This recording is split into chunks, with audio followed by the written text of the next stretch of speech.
मैं समझता हूँ कि वो यहूदियों का एजेंट है। आज पहली मर्तबा पाकिस्तान में इसराइल को तस्लीम करने की बातें शुरू हो गई। इमरान खान को 2018 के इलेक्शन के लिए पैसा एक हिंदुस्तान से और एक इसराइल से, कादियानी लाबी ने भी इमरान खान की फंडिंग में हिस्सा डाला। इस्लाम के नाम पर इक्तदार के मजे लेने के आदी फजलुर रहमान अब ऐवान इक्तदार से आउट होने पर तड़प रहे हैं और झूठ का सहारा लेकर अवाम को गुमराह करने की नाकाम कोशिशों में अपनी तवानाइयां जाय कर रहे हैं। फजलुर रहमान साहब, क्या अवाम ये नहीं जानते कि जो हुकूमत माजी में इसराइल से राब्ते इस्तवार करने के लिए छुप छुप कर वफूद भेज रही थी, आप उस हुकूमत का हिस्सा थे। आप ही की जमात के मौलाना अजमल कादरी इसराइल और नवाज हुकूमत में राब्ता बने हुए थे, तो फिर इसराइली एजेंट कौन हुआ? मौलाना साहब, आप इसराइल को खुद तस्लीम कर चुके हैं। नवाज शरीफ ने अपने दौर में वजीर मजहबी अमूर अजमल कादरी को 1 हफ्ते के लिए इसराइल भेजा और उन्होंने इसराइली हुकाम से मुलाकातें की और वापस आकर इसराइल को तस्लीम करने का मरिया। वो तो माजी था।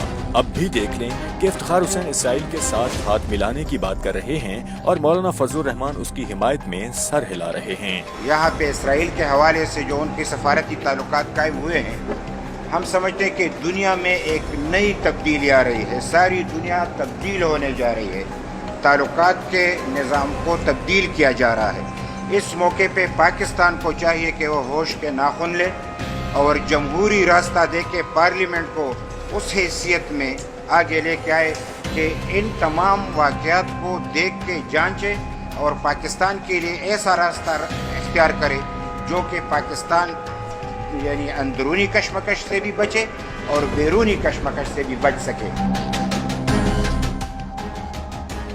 फजलुर रहमान साहब खुद मुखालिफ कुव्वतों के एजेंट हैं। बगैर किसी कारोबार के अरबों खरबों के असासे यूं ही नहीं बन जाते और इल्जाम लगाते हैं वज़ीर आज़म इमरान खान इसराइल के हामी हैं, जबकि इमरान खान बारहा ऐलान कर चुके हैं। हम इसराइल को कभी तस्लीम नहीं कर सकते। जो भी कोई मुल्क करे, हमारा तो मौक़िफ़ बड़ा क्लियर है। हमें सोचना चाहिए कि क्या हम अल्लाह को जवाब देंगे कि हम उन लोगों को जिनके ऊपर हर किस्म की ज़्यादतियाँ हुई हैं, जिनके सारे हकूक लिए गए हैं, जिनको जिस तरह ट्रीट किया जा रहा है, क्या हम उनको अबैंडन कर सकते हैं? मैं तो ये कभी भी एक्सेप्ट नहीं कर सकता। पाकिस्तान नहीं तस्लीम कर सकता इसराइल। मेरे लिए तो कभी ये सोच में दूसरी सोच आई नहीं कि हम इसराइल को इसलिए तस्लीम नहीं कर सकते। पाकिस्तान का तो मौक़िफ़ है, कायदे-ए-आज़म 1948 में स्टेटमेंट दी हुई थी कि जब तक कि फ़लस्तीनियों को उनका हक नहीं मिलेगा, इंसाफ नहीं मिलेगा, हम उनको तस्लीम नहीं कर सकते और उसी पे पाकिस्तान खड़ा है। फजलुर रहमान साहब दिन रात झूठ बोलने में मगन हैं। इसका मतलब है खुद को आलिम कहने वाले ये जनाब इस आयत से भी नावाकिफ हैं।